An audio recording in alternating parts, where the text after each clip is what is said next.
Good evening guys. Time check 11:03 PM. 11 na, 11 ng gabi.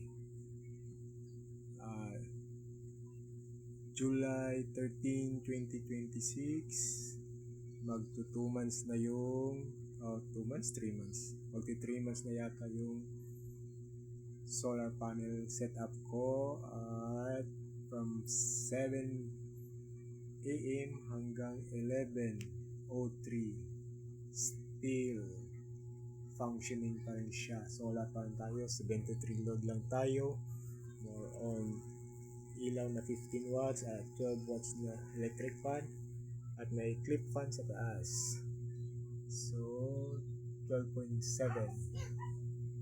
Ang LVD ko ngayon is nakaset up sa 12.6. Mamamatay ito ng 12.6 at mag-on ng 13.1.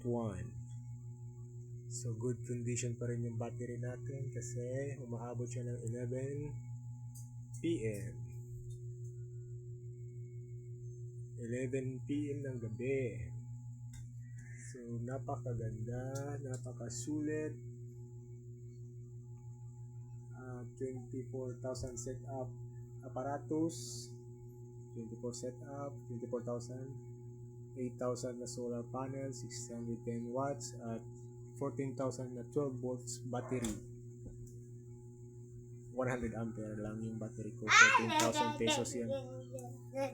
So happy kids, no feel of brownout. Wala tayong nararamdamang brownout dito kasi meron tayong solar setup.